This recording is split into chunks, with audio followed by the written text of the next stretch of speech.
Let's get X up here. And we can get going. Hi, YouTube. How we doing?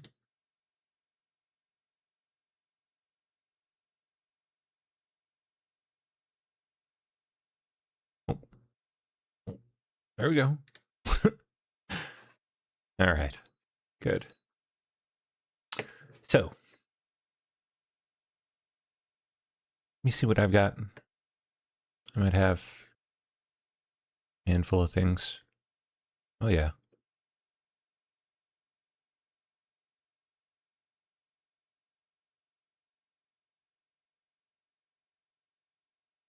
What was this one? Oh, Muckraker. Yeah. This is from yesterday evening. Yeah.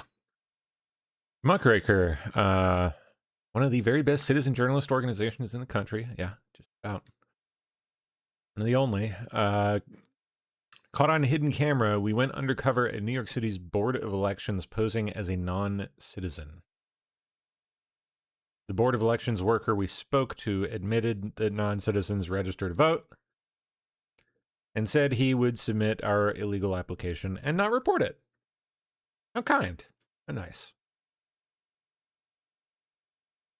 It seemed like before you were about to accept my voter registration form, even though I told you I was a green card holder. I'm just a green card holder. Like, so you're not going to report me if I do this, because No. We accept anything that comes over the counter. You know, we have people who come in here and they have legal situations and they register, they weren't a citizen, boom, so. How often do things like that happen? Right now, I'm in front of 200 Varick Street in New York City, New York, and inside this building on the 10th floor is an office of the New York City Board of Elections. Now, I'm going to go in there and I'm going to pose as a non-citizen Canadian green card holder. I'm a green card holder from Canada. And I'm just going to see how far I can get in the voter registration process. So, let's see what happens.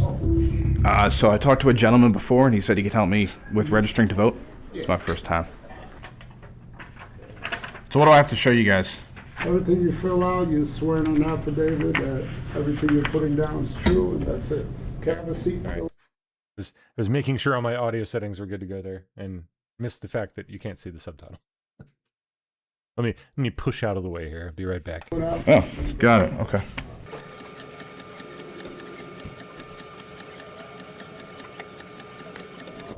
I'm a green card holder from Canada. Okay, yeah, you gotta be a citizen. I wouldn't fill it out. You wouldn't fill it out? Yeah, I mean, you gotta be a citizen to fill it out. Notice that he doesn't tell me it would be illegal to complete the application as a non-citizen, only that he doesn't recommend it. From here, things get even more concerning. The reason why somebody told me that they were a green card holder and that they came in and then they submitted and they were good. We can't stop you from submitting the application, and if it goes through, but most likely, because they don't do like a full background check, but once in a while, you know, we have people who come in here and they have legal situations and they register, they weren't a citizen, boom, so. This is a direct admission that non-citizens are in fact registering to vote. Wow. Something that many claim is a conspiracy theory. All right, here's the deal. To be honest with you, I'm really against everything that's going on right now, and I'm trying to do my part. So, like, do you mind if I fill this out, or like, is it okay with you? It's up to you. That's like, I can't tell you what to do. If you want to fill it out. But everything is clearly stated, especially at this bottom. It says American citizen. So I'm just letting you know. If you fill that out and you're not, you know, if it comes back to you, it comes back to you. If it doesn't, it doesn't. But we accept anything that comes over the counter. You know. But you're not going to report me or something like that? No, I'm not. No, we don't report anyone. Whoever fills that application out comes to us. But I'm just a green card holder. Like, I don't want to get. So you're not going to report me if I do this, because No, I'm not. No, I'm not. That's not my job to report anyone. My job is just to collect the application and put it and submit it to the department. Under New York election law, Section 17106, any election. Yeah, I'm pretty sure his job entails a little more than that and probably includes something along the lines of don't engage in any fraudulent activity, you retard. Officer who willfully violates any provision of the election law relative to the registration of electors is guilty of a felony. Oh, It would be a criminal offense for this worker to process my voter registration after I admitted to being a non-citizen. Can I take this with me? Is that okay? Yeah, take one of these. Yeah, you take that or, take another. Okay. But just to be clear, if I do this, you will be able to submit it for me, not a problem. Yeah, we'll submit it. That's, because we can do our background check on you. We just collect it, this and that, and that's it. Okay. I mean, we're going off your word. I mean, if you check off, because at the top we'll ask you, you're citizen or not. You just check yes or you check no. We get registrations come to the mail. Whatever comes through, we accept, and then it's submitted. We walked out of the office and ultimately didn't submit any application, as doing so would be illegal. We later returned to try to get more information from this worker. However, when we did so, he seemed to get suspicious of us and consulted a coworker. He then changed his tune and refused to accept our application. Despite this, it seems from our first interaction that this worker was willing to accept my voter registration application when I initially claimed that I was not a U.S. citizen. How many non-citizen voter registration applications has this worker or his coworkers accepted? Why did he suggest he would process my application? We asked him ourselves. Here's what he had to say. This is the gentleman who was about to accept my voter registration form the first time we went in when I said that I was just a green card holder. Here he is now. He doesn't want to atone for what happened. You mentioned to me that you've had situations where non-citizens have registered to vote. Can you tell me more about that? Can you tell me a little more about that? It seemed like before you were about to accept my voter registration form, even though I told you I was a green card holder. How often do things like that happen? All the damn You time. were about to accept my voter registration form the first time until upper-level management got involved. How many, if any, non-citizen voter registration forms do you guys process? How often does that happen?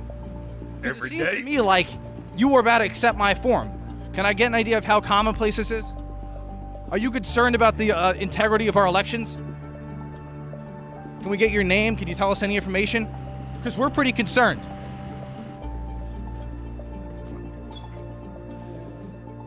Can we ask you a couple questions, man? Come on. You're just going to do us like that? This is not a good look. So this is the situation out here in New York City at these centers where voter registration applications are taken in and processed. There is no requirement to show a ID or social security or any sort of proof of identification.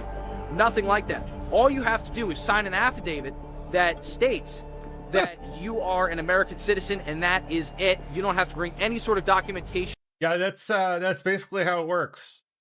Everywhere. Yep. To corroborate that fact.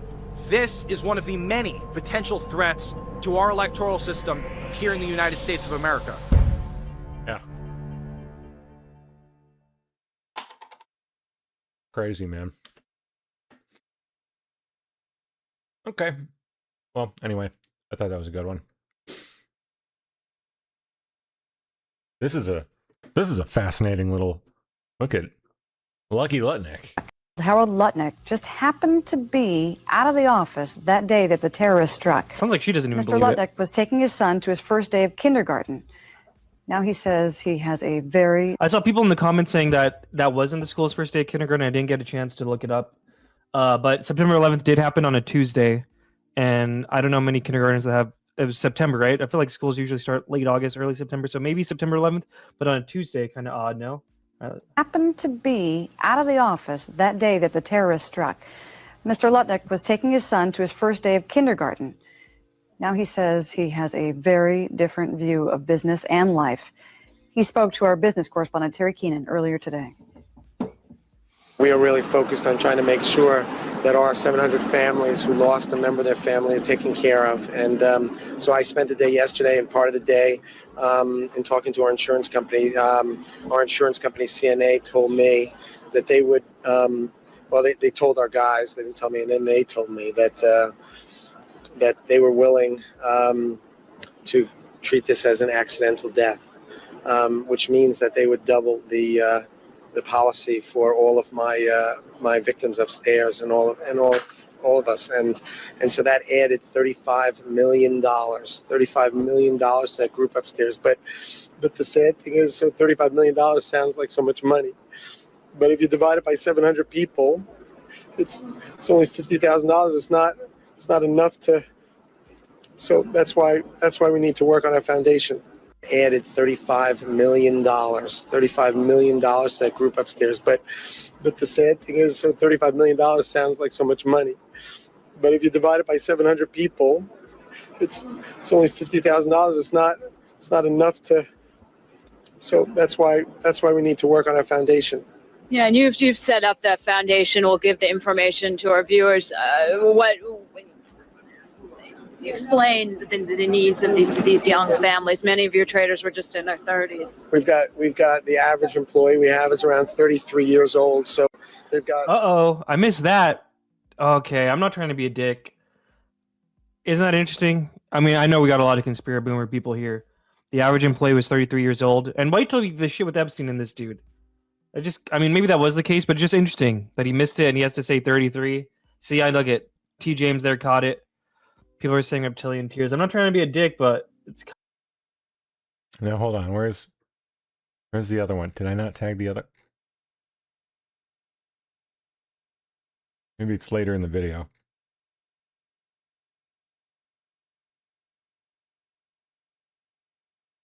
Not. Oh, it is. It is. Okay. Hopefully find somewhere. They're doing their best to support these guys, and that's what's driving them. And, I think they're heroes. So really, let's watch it again. I mean, he literally watched the plane go into the building, into the World Trade Center. Amazing story. That alone is an amazing story. He was delayed because his wife insisted that he finally, after years, take his child to school. So he took his child to school that one day, because normally he would have been in the building at 6 o'clock in the morning. Kindergarten, first day of kindergarten. For 5 years, he never took his kid to school, but he did. No, stop talking, guy. Keep playing Trump. No, he keeps going, and it's funny because he keeps hitting on it. Like, Trump doesn't stop hitting on it. He keeps digging at it like he knows something's up with it. I thought I'd tag the clip, but I guess not.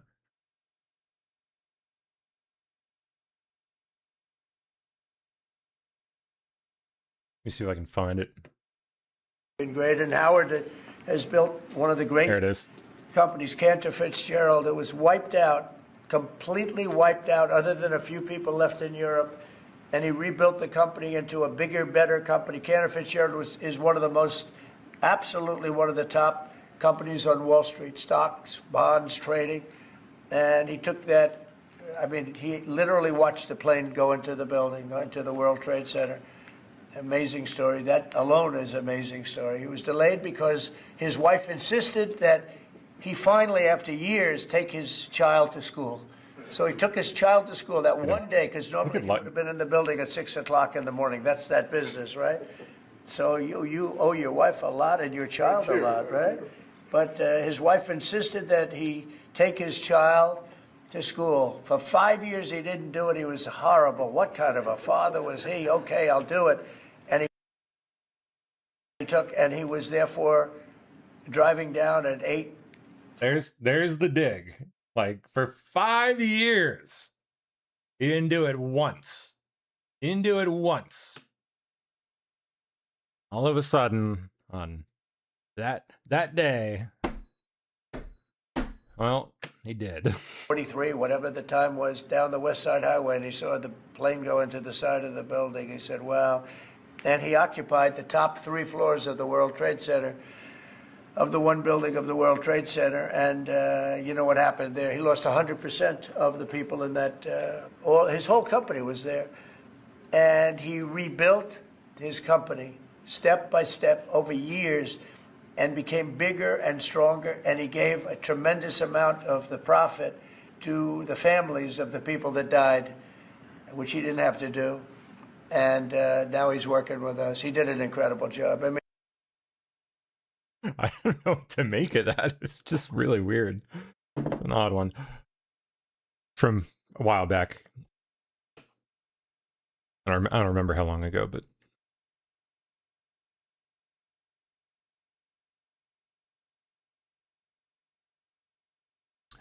Oh, this is a fascinating one. Oh, boy. 60 victims Epstein ties, and a judge blocking file releases. These three brothers here, Oren, Alan, and Tal Alexander, Israelis, mind you, Israeli Americans, currently on trial in a Manhattan federal court on sex trafficking charges that carry up to life in prison. Prosecutors have reportedly spoken to over 60 individuals who allege that they were drugged and raped by at least one of the brothers.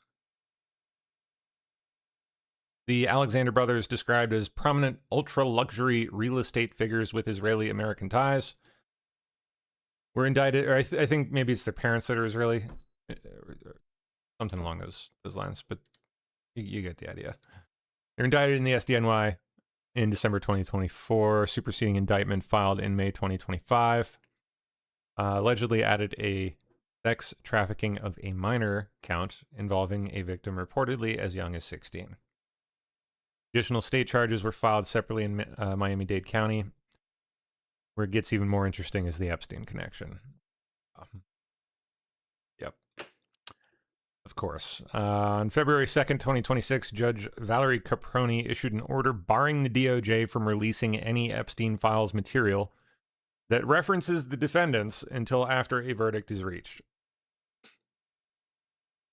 Court reporting indicates the brothers' names allegedly appeared in a 6-page spreadsheet of Epstein-related tips, which the government reportedly described as an inadvertent release.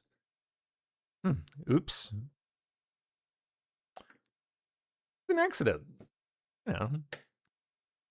This is a federal sex trafficking trial involving allegations from dozens of victims, possible ties to the Epstein network, including drugging and assaulting victims.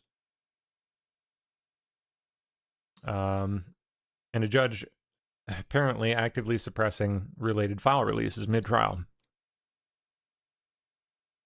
We have more details here. Yes. A victim told the FBI that she was 16 and modeling when Epstein invited her to parties at his New York mansion. At one, he offered her $500 to take off her underwear. At another, twin brothers Alan and Oren Alexander lured her and a friend upstairs and locked the door. They escaped, but Oren allegedly assaulted her best friend, and a third brother, Tal, assaulted a 14-year-old girl who tried to then harm herself afterwards. Yep. All three Alexander brothers currently on federal trial for sex trafficking. These files dropped right in the middle of it. The Epstein files. Yikes. I still got to pop my chat up here for DLive. There we go. Okay, cool. Yeah, that's a pretty crazy one. Yet another weird case with some obvious ties going on.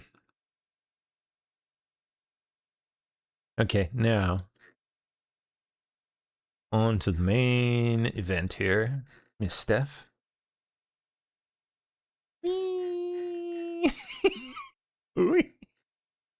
Down we go. Okay. Oh boy. See how much we can get through here. Oh, is this a quick clip from Shirley's voting, California thing? Let's see it. Now, this is the Register of Voters right here. And I want to ask him, why don't you need voter ID to vote here inside of California? I was curious, how come in California you don't need voter ID to vote? Because when you sign your affidavit, you're swearing that you're telling us the truth, and we compare the signature that you put on your application to the battery 65%. Do you think it leaves any room for error with voter ID, or? Yeah, I'm just like curious because I want to make sure that like our elections are as fair and honest as possible, and I feel like voter ID is just something super simple to have. And do you think it's possible like illegal migrants could be voting? Not really. showing their ID. Yeah, if they don't have their ID and they could just sign on behalf of Richard Sherman, then they could technically vote, right?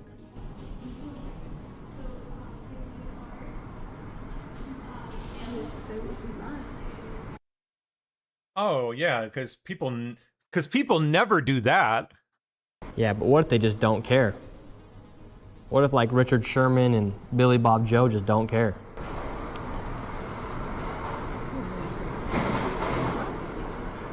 But so you don't think illegals would ever vote, would you? I don't think so. No.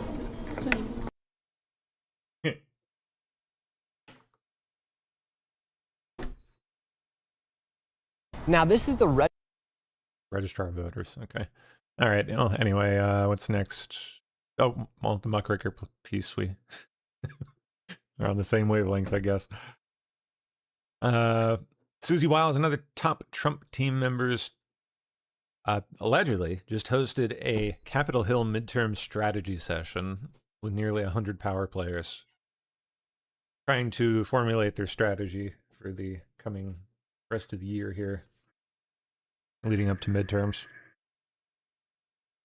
You'd think they would have, I don't know, maybe had that mostly figured out by now, but hey. Number one issue for Republicans will be economy, housing affordability. Good. Yep. Health insurance transparency data. Yep. Especially as regards the rampant fraud going on. Lowering drug costs. Already in progress.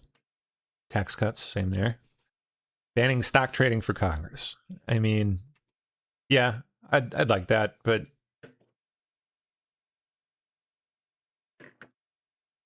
I feel like there's probably other things missing from the list that might even rank a little higher than that. Like, I don't know.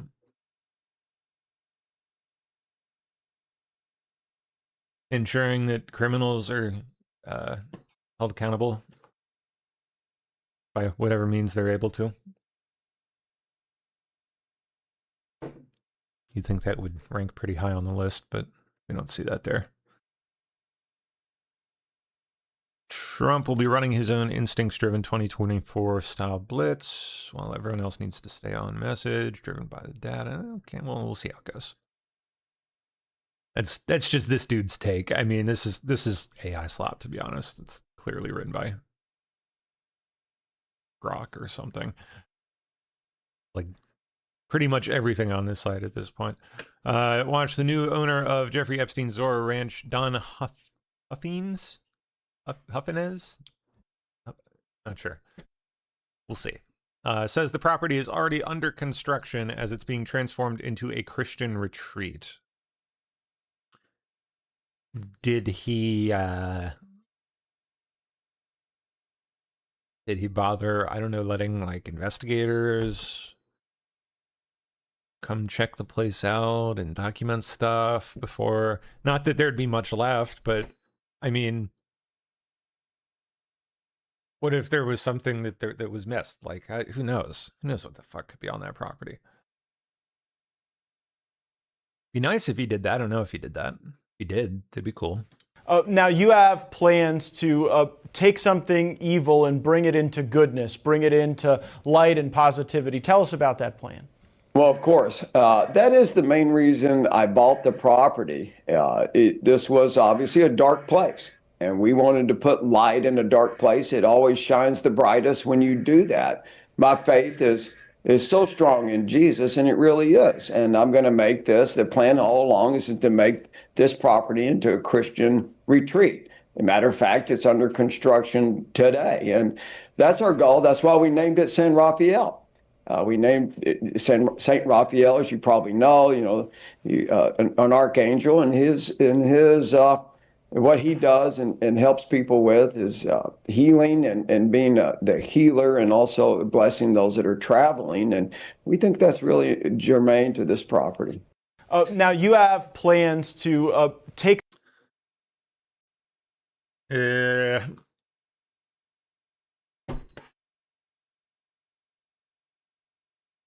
I'm really curious who all is involved in this.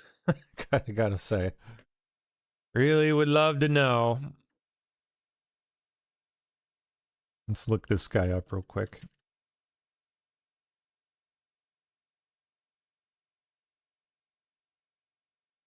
I feel like I recognize that face. But, like, it's aged some from when I last saw it.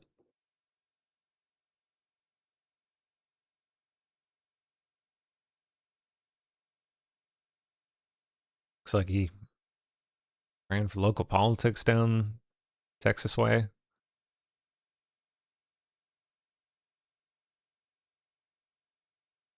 Tea Party. Ah, okay. Challenge. That's where I remember him from. Okay. Ran for governor of Texas in 2022. Primary. Challenging Greg Abbott. Any details about his purchase of the ranch? Anything? No, not there. I mean, there's a brief mention of it up here, but that's it.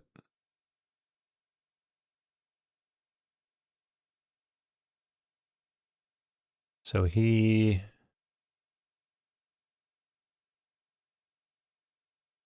just a real estate guy. Runs this Huffine... I missed that last name. Liberty Foundation.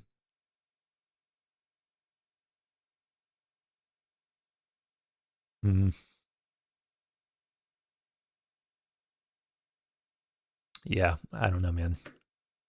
I don't know about that. Wexner deposition today. Oh, yeah. White SUVs attempt to enter a Wexner estate before deposition. An Epstein case? What? Attempt to enter?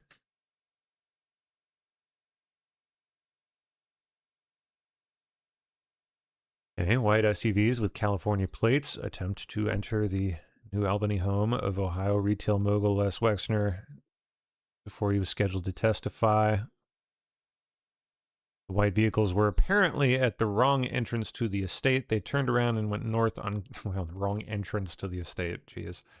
Turned around and went north on Kitzmiller. And then went to apparently the correct entrance. Wexner originally ordered to appear before the committee 10 a.m. this morning. But the location was changed to Wexner's mansion. So it was supposed to be in D.C., but it was changed last minute to his mansion.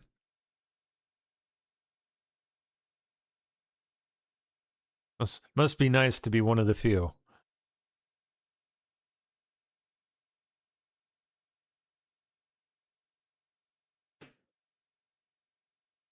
Has the government at his beck and call, even when he's the one under deposition, and he can just play games and say, "Oh no, I'm scared. I don't want to go.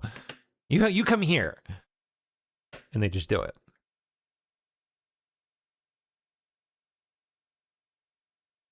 Issued a 3-page statement before the deposition. Okay. Well, let's see. All right, let's see here. Pleased to testify today. Pleased because it is an opportunity to set the record straight. Oh, that's fun. Over the years, I've been the subject of outrageous, untrue statements and hurtful rumor, innuendo, and speculation. Let me state from the start, I was naive, foolish, and gullible to put any trust in Jeffrey Epstein. And I'm by it. He was a con man. But, oh, I'm sure you're totally not, Mr. Wexner, right? Right? And while I was conned, I have done nothing wrong and have nothing to hide. Well, could have fooled us. I completely and irrevocably cut ties with Epstein nearly 20 years ago when I learned that he was an abuser, a crook, and a liar. And let me be crystal clear, I never witnessed nor had any knowledge of Epstein's criminal activity.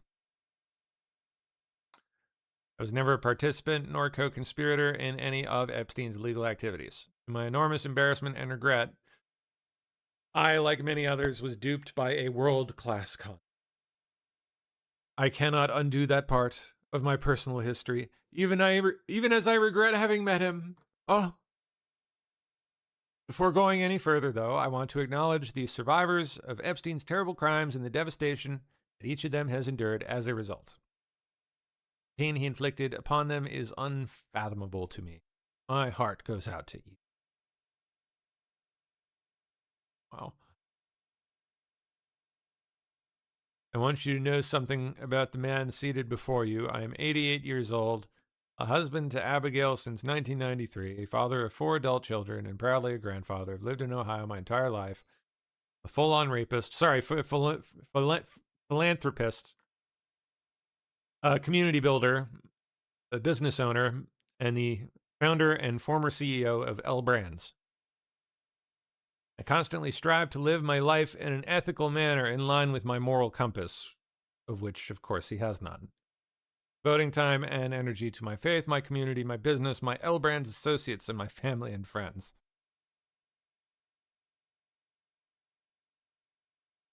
I founded the Limited Stores in 1963 with the $5,000 loan from my Aunt Ida. Grew the company from one small store, the Limited, by creating, acquiring, and leading the development of a large multi-company of brands such as Express, Bath & Body Works, Victoria's Secret, Lerner, Lane Bryant, Abercrombie & Fitch, Henry Bendel. Took the company public in 1969, was the longest-serving CEO of a publicly traded company. The time of my retirement in 2020. While also running L Brands, I planned, marketed, designed, and developed both the village of New Albany, the largest planned communities in America, and Easton. This is just like, look at me, so nice. All the nice stuff I did.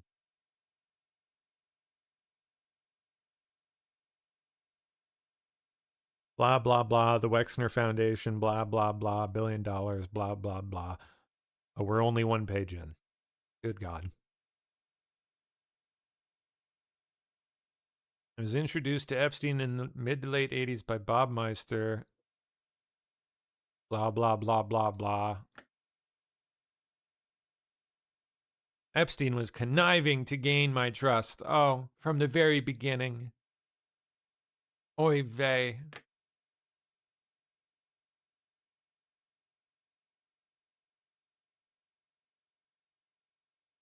Jeez, this just reads like such a... Well, yeah. Long train of excuses.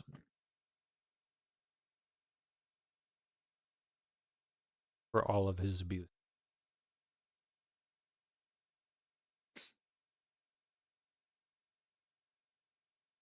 And it just drags on, man. I'm not even going to bother finishing it. SNAP restrictions take effect in more states. No soft drinks and no more purple drink and Twinkies. Oh, to kids.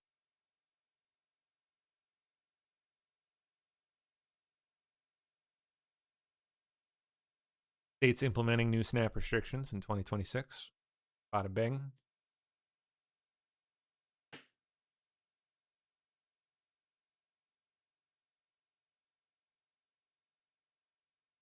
All right, what this? This is a way to get some better prices on brand name specific products. This is a way to get some better prices on brand name specific products. As an example, he showed me Wegovy. We get the pen and the pill. Available for $199 on Trump RX, which he says is the lowest cash price anywhere. TrumpRx.gov. That's the site. Okay. Good to know.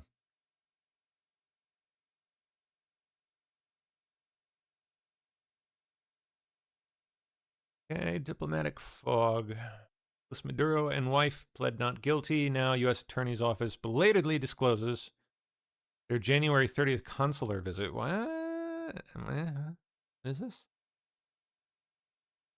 Defendants had a consular visit with an official representing the Republic of Venezuela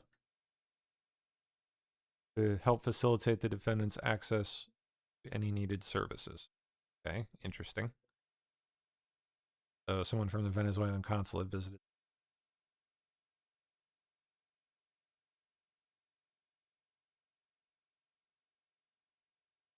Melania Trump's 2025 inaugural gown to be showcased in the First Lady's Gallery at the Smithsonian. Cool.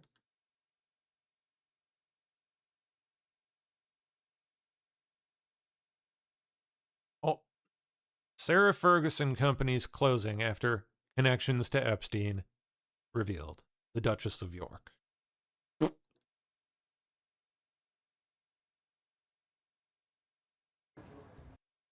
What?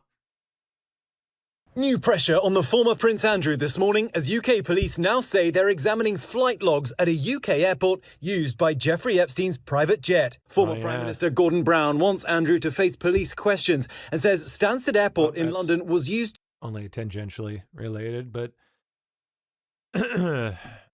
former Duchess of York seeking to dissolve 6 of her companies after DOJ documents revealed her close ties to Jeffrey Epstein and Ghislaine Maxwell.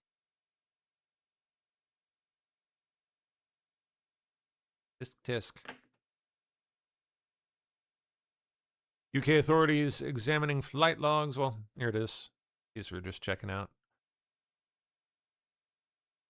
Jeffrey Epstein's private jet. Former Prime Minister Gordon Brown wants Andrew to face police questions and says Stansted Airport in London was used to fly girls from Eastern Europe, saying his messages link at least one to Britain and the former Prince Andrew. Andrew has always denied any wrongdoing, and his ex-wife Sarah Ferguson also now facing new questions. She's now shutting down 6 of her companies after the latest Epstein emails revealed her own close ties. One document shows she wrote to him after his 2009 release from prison for soliciting a minor, referring to him as the brother I had always wished for. She's yet to comment on the matter. I spoke exclusively with the brother of Epstein co-conspirator Ghislaine Maxwell, who, after speaking to Deputy Attorney General Todd Blanche and President Trump's former personal attorney, was moved to a more comfortable facility in Texas. People have suggested that was a reward for speaking to Blanche. Is that true? No. I think you have to understand what's going on here. Ghislaine is possibly the most notorious prisoner in the US federal system today. We know that prison is a very violent place. Jeffrey Epstein died in prison. Mm-hmm. Okay. Ghislaine did have many threats in Tallahassee where she was. It was a notoriously violent and dangerous place. For her own safety, she had to be moved. There is a widely held perception that Ghislaine is holding back secrets. Yeah, I'm sure she let them all out. There's nothing left. Said nobody ever. Surrey police call for information relating to Jeffrey Epstein. What about? From who? Surrey police have released a statement which reads, following the... Not Siri. My phone's talking to me. Surrey. I'm not black. I don't say Siri like Surrey.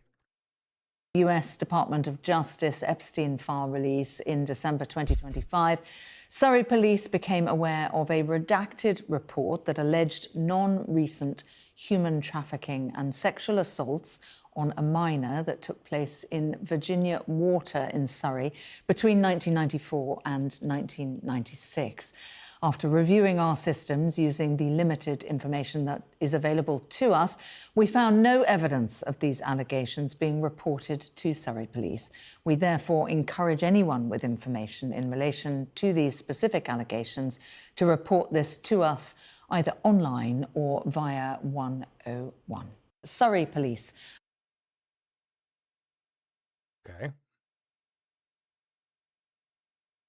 Meta founder Mark Zuckerberg arrives at LA court for, oh yeah, that whole social media addiction trial thing. Supposed to be a pretty big deal. Right here, Mark Zuckerberg, Meta CEO, He's walking in into right the now. curtain. This is the first time he's actually going to take stand in trial, right? Absolutely. I mean, he's gone before Congress before, but this is a big deal. Right, it absolutely is a big deal. But the point I was making before, there's internal information Mark, do you have that a message they to have the parents? they have no. Let's listen to Let's this, listen, yeah. actually. He's not talking. He was asked, do you have any message to parents? He didn't answer that question. We know several parents are there who have lost children, or their children, they say, have been harmed by social media. And we know that they are there in solidarity. Let's see what happens. Excuse me, we've got to walk. You pushed me all out of the way. Excuse me, we've got to walk, okay? Excuse me. Excuse me. Move out of the way. Keep clear. So far, he's choosing to stay silent. Yes. Right here, Mark Zuckerberg, Meta CEO, He's walking. Wait.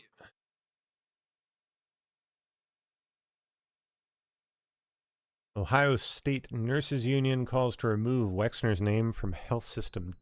Like the state health system. Okay. Once it's stripped from Ohio State University over his relationship with.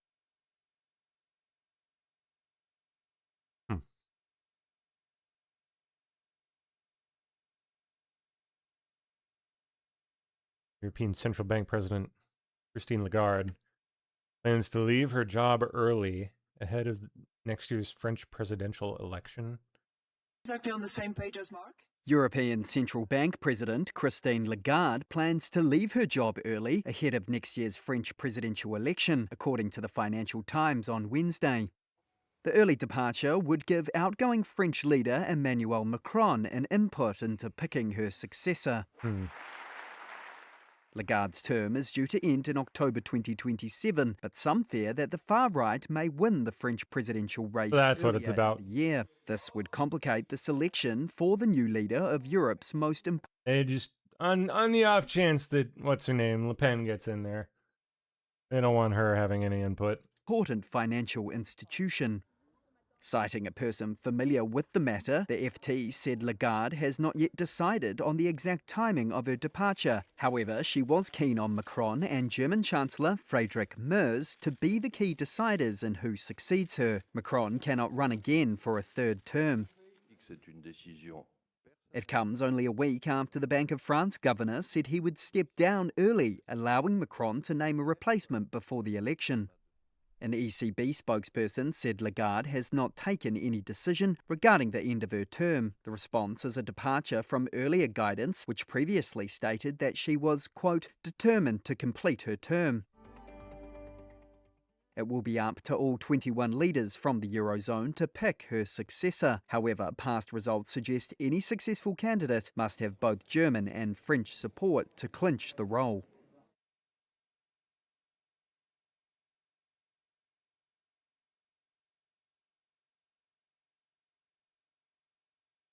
Hegseth has ordered Army Secretary Dan Driscoll to remove Colonel Dave Butler from his position as Army Chief of Public Affairs. I think we saw that one the other day, but yeah, so still no reason given for his removal.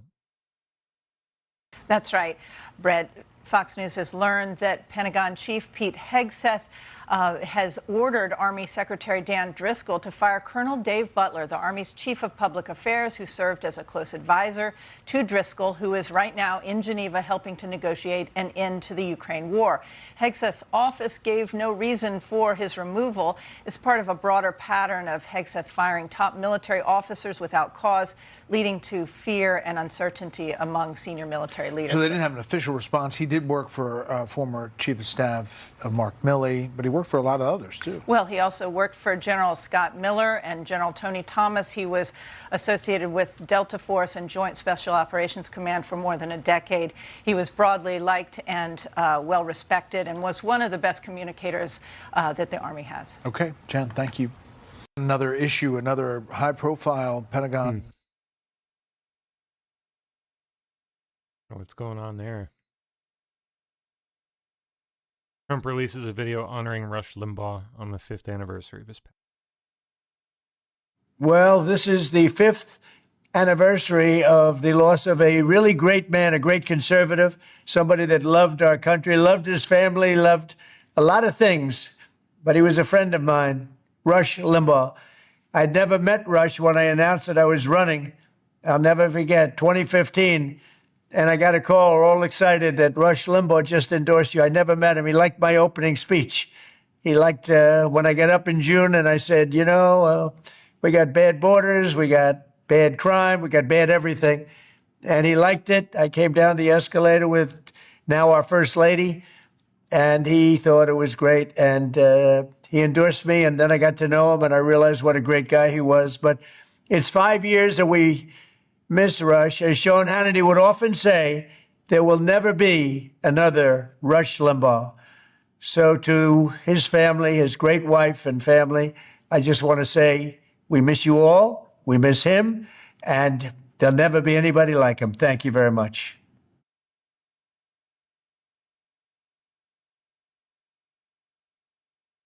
Air Force presidential fleet being transformed into Trump's signature red, gold, and blue color scheme. Red, white, gold, blue.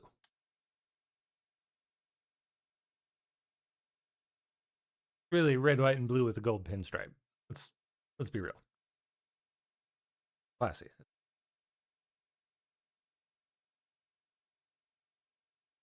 Okay. Stephen McNeil, Republican, wins Georgia State Senate District 18 special election runoff, defeating Lemario Brown, a Democrat.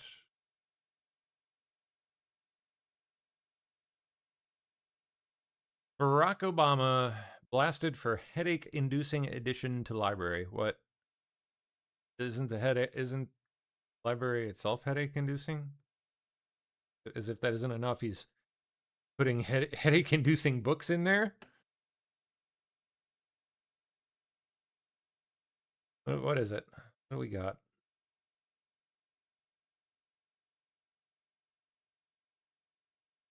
Oh, so no, it's the text on the outside, which is ridiculously difficult to read. What even is?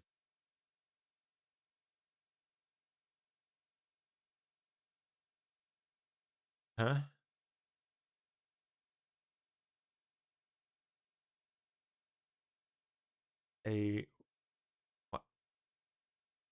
What? I can't even.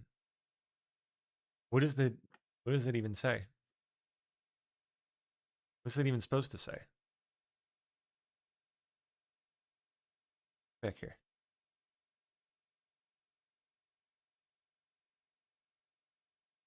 America is not the project of any one person.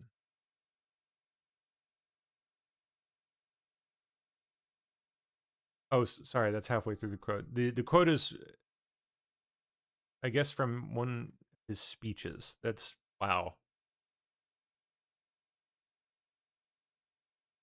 Carving it into stone, huh? Quote from his 2015 speech is, "You are America, unconstrained by habit and convention, unencumbered by what is, ready to seize what ought to be. For everywhere in this country there are first steps to be taken, there's new ground to cover, there are more bridges to be crossed. America is not the project of any one person. The single most powerful word in our democracy is the word we. We the people. We shall overcome. Yes, we can. Oh boy. That word is owned by no one. It belongs to everyone. Oh, what a glorious task we are given to continually try to improve this great nation of ours."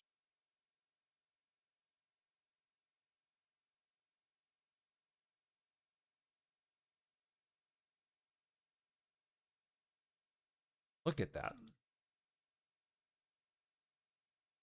Ugh.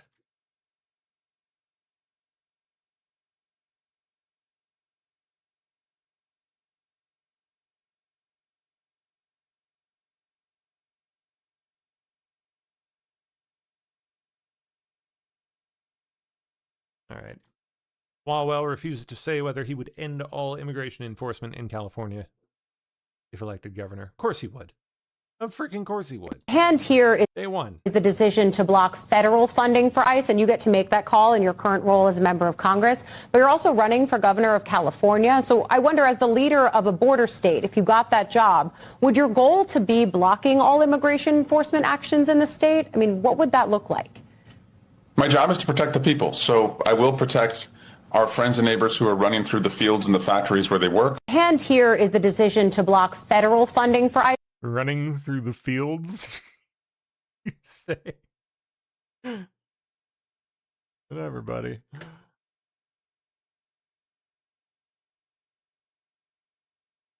It's all those brown people just scurrying around the fields as they do, you know, picking our fruit. Jared Moskowitz gets called out for lying about common sense voter ID. Of course. Having an ID to vote would be in step with the law. So are you going to vote for the law?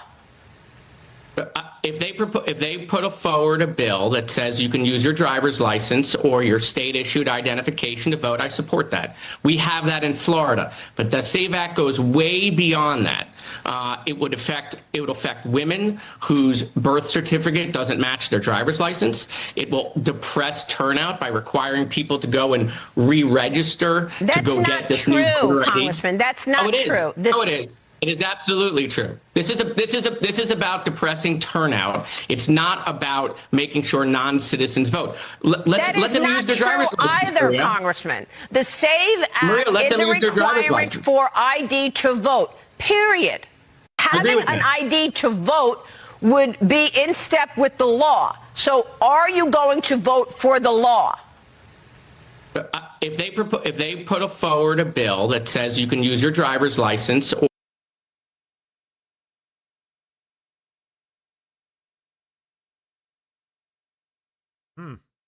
U.S. Marshals arrested Trinde Aragua, gang member, charged with sex trafficking in Oregon.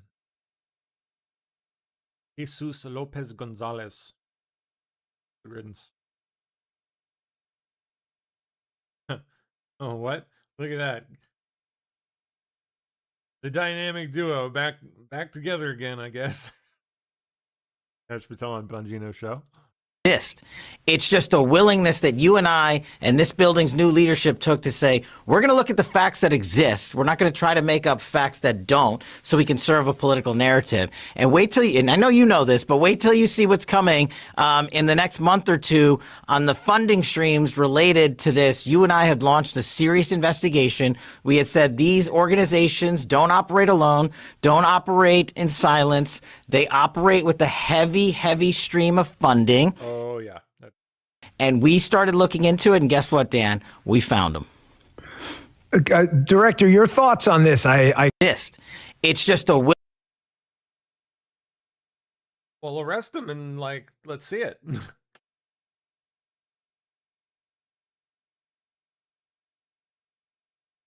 I'm sure they got I's to dot and T's to cross and so on and so forth. But come on, damn it. Happening now, Georgia State Election Board meeting. Steve Bannon on site, I guess. Covering it. And your signature? I do not sign my signature this way. You did not fill out that application? No. Is there anything else on the card that it's not correct?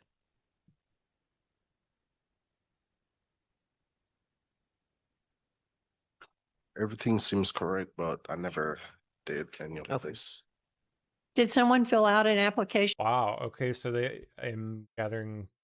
So they brought someone in whose information had been used to vote when, according to the gentleman here, he had not done so. He had not registered. For you, Mr. Francis? Not by my knowledge. Is the address correct on this? I currently moved, so I'm not staying in the camp anymore. Was this address correct in 2020? Yes. Homeless camp? At a camp? Homeless camp? You lived there? Yes, I did live there. But that's not your signature. No, You have your driver's license on you? I don't have it on me, but I recently replaced it, so the driver's license number is different, as I've known. Well, that shouldn't change, right? I've never had my driver's license Okay. Can you sign unless you're going to a different state. something for someone to see how you should sign things? Yeah, can you sign your name on can you give him a piece of paper so he can sign his name? Sign this. Sign this. Which is the same copy of what you Okay. Yeah, that's fine, whichever. I think, well. I would miss something.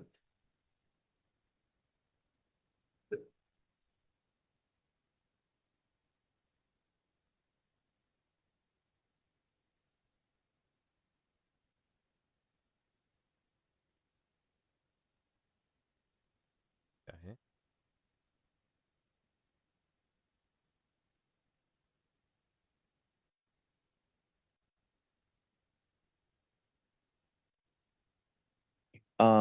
Let me go back to Harry. Keep this in a box.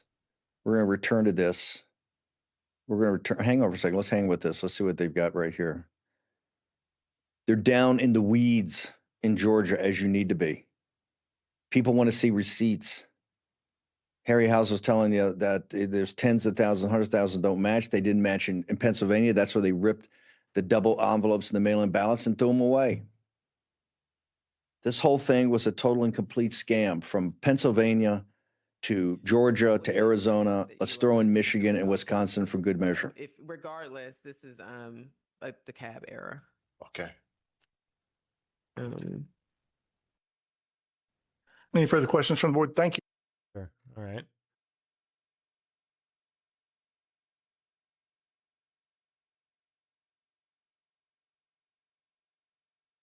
Eric Trump on CNBC. We're the most canceled people in the world in 2020 and 2021. It's really great to almost have retribution. Almost.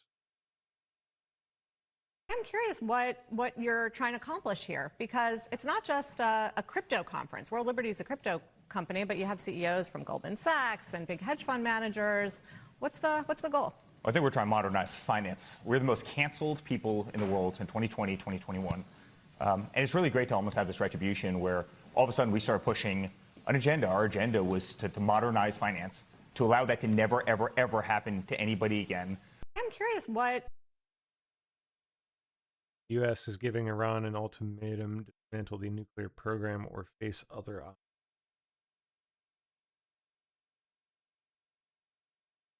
Oh boy. Yep. Residents in Virginia now feeling incredible buyer's remorse as electric bills tripling and even quadrupling. Something to me, what the fuck is going on with energy in Virginia? Because something to me is data centers, just not making sense.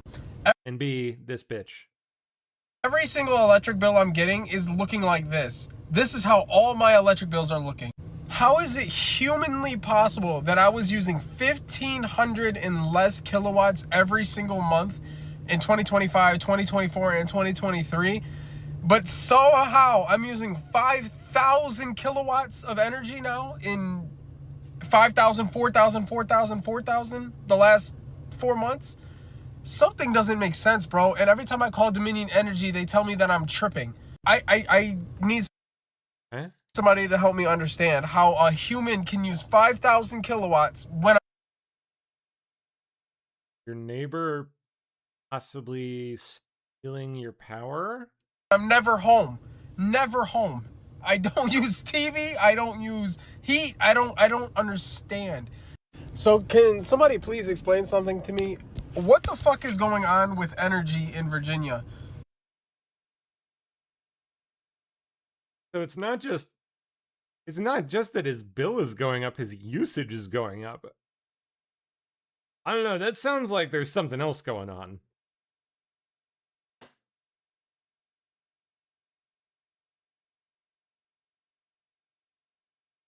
That's weird.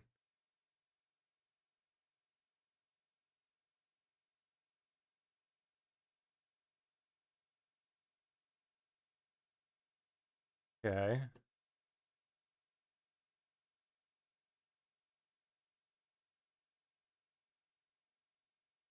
In Virginia, electric bills often exceed mortgages. Yep. Oh yeah.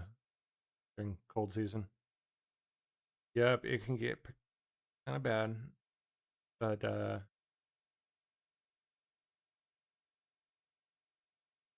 still, that seems like there's something else. That's like a hefty increase in power usage for someone that isn't home.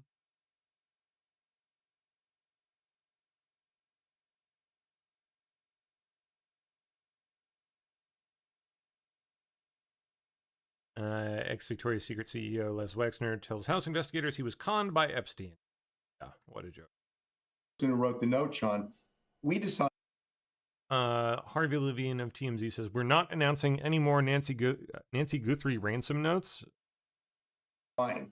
As for the person who wrote the note, Sean, we decided that we're not going to say if he sent us any more letters, because if we say we got a letter today. So he did? Today. And tomorrow you ask me and I say we got a letter tomorrow. And then the next day we say we're not going to talk about it. It tips off the kidnapper. We're essentially saying, well, that's the day he gave us the information. We're just not going to say anything. He can, if he wishes, give us the information. And as we promised, we will pass it on to the FBI. Then there's a record that he supplied that information.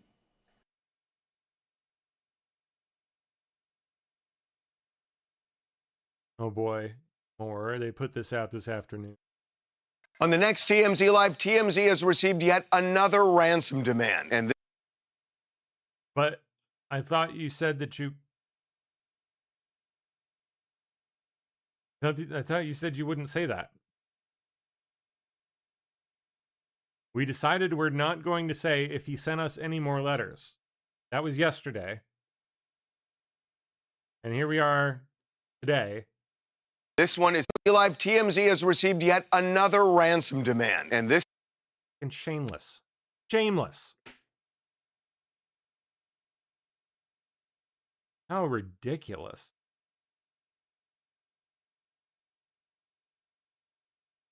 CNN sounding the alarm for Democrats predicting a blue wave. Oh. Electoral races nationwide should stand as a wake-up call for Democrats, a wake-up call for Democrats. Because take a look here, the race raiders, governors post-2026 election, at least tilting to the Republicans. Look at this, a majority, 26. That is, at this point, the number of governors that are expected, at least tilting towards the Republican Party at this point. Democrats come in at just 20. The rest of the races are toss-up. Of course, you sum up to 50. And I will note that the Republicans right now hold a 26 to 24 gubernatorial seat advantage. So at this point, it doesn't look like Republicans on the net and the aggregate are actually going to lose any governorships. In fact, when you add in those toss-ups, they may gain. So this should stand as a major wake-up call to Democrats, because if there's a wave building, it has not, at least at this point, hit the state level when it comes to governors. There will be no wave. Not at this rate. Democrats winning congressional vote preference by 6 points. Allegedly. So I want to just put up a poll. This shows congressional vote preference. This was at the end of January, so just a few weeks ago. Of all voters, Democratic candidate preference at 52, GOP candidate at 46. We've got a long way to go, but obviously that number would not be good for the majority. That would not be good. I will say, as much as we love Fox News, we always think Fox News has the worst polling. Me and the president agree on that. I'm sorry. I can show you other ones that are very similar. But since they're ours, I show ours. But here's... So I want to just...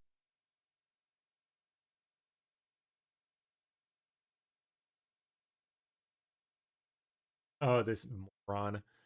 Ted Lieu says the Epstein files show Donald Trump sexually assaulting children.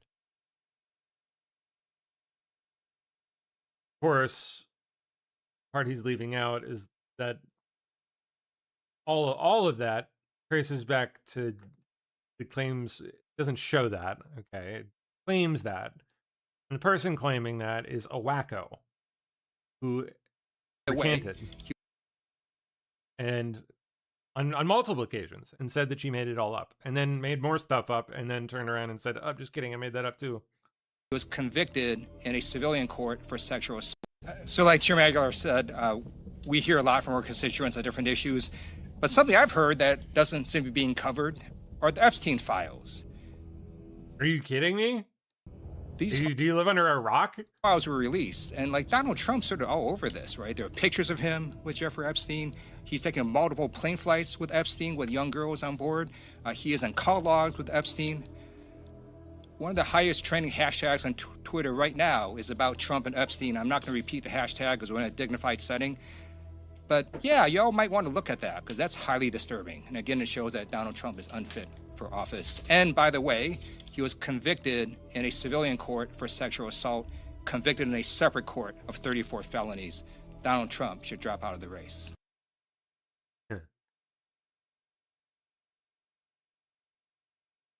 All right, so this lady's name's Virginia. She's 125 years old. She's voted over 55 times, and she's active on the voter rolls here in California. Let's see if she's home. 125. Hi, how's it going, sir? Doing good? No, I'm cooking. Oh, okay, well, I'll be quick. I'm just looking for Virginia, 125 years old. 125 years old? Yeah, she's registered to vote at this location right here. Is Virginia here? Yeah, but she ain't no 125 years old. Really? How old is Virginia then? 80. 80? Well, why does it say she 125 then? Well, here on the state of California, she's 125 years old, and she's voted in 55 elections. 55 of them, huh? Yep. Is there another Virginia? No, not here. Virginia? 10-4. There's only one in the whole world. Only one in the whole world. Well, I hope she's voting good, so she's not 125? No. No. Well, is Virginia doing good at least? So. Well, she's a year younger than me, and I'm 82. Say, go tell Newsom she ain't 125, she 81. Okay. Awesome, you do that. She 81.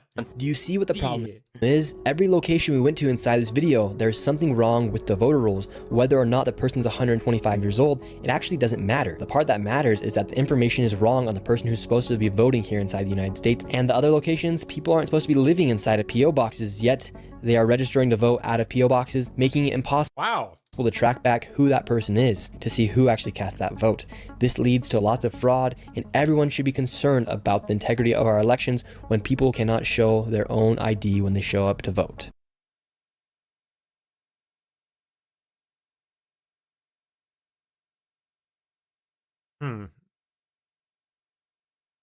Tucker in Israel for interview with Mike Huckabee. Who? Mike Huckabee or Tucker Carlson?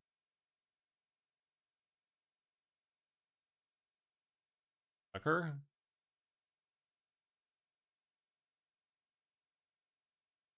Visited Israel briefly on Wednesday. Sit-down interview. Mike Huckabee. Focused on claims about the treatment of Christians in Israel and the wider region.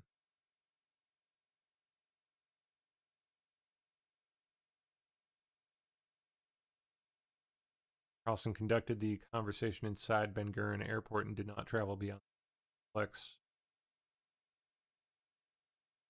Departed Israel around 3 p.m., ending a trip that lasted 2 hours. Usual in and visit followed a public back and forth between the two hosts. After Carlson published an episode in early February filmed at the Jordan River baptism site titled Christian Persecution. In the episode, Carlson interviewed Anglican Archbishop of Jerusalem Hossam Naum, Jordanian Christian businessman, presenting a case that Israel mistreats its Christian population and that American Christians are unknowingly funding that mistreatment.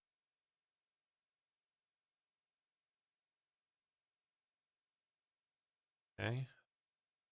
Responded on X February 5th. Tucker, instead of talking about me, why don't you come talk to me? Carlson publicly agreed. Now they're doing it.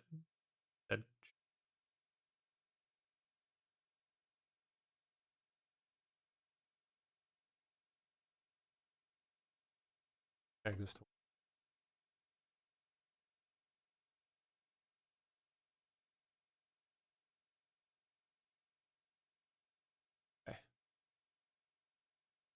By making the mail safer, we make Alaskan Village safer. What this?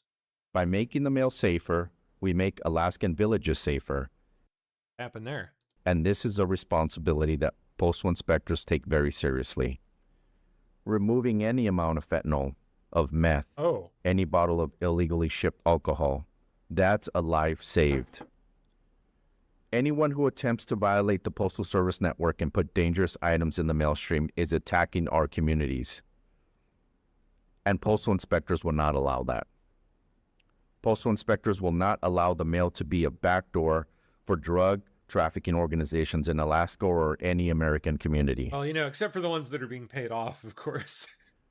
We will surge our people and our resources here. We are willing to follow any investigation through, and we are ready to disrupt any drug trafficking organization, any bad actor that tries to U.S. mail to poison our communities. Thank you.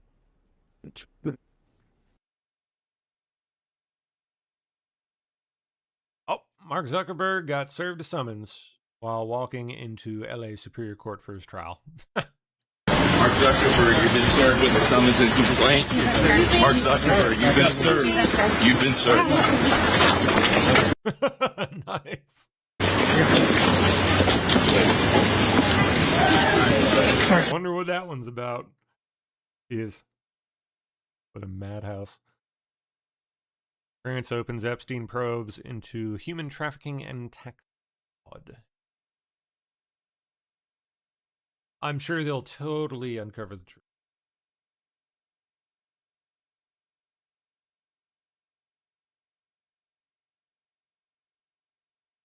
That's right, he did own an apartment in Paris.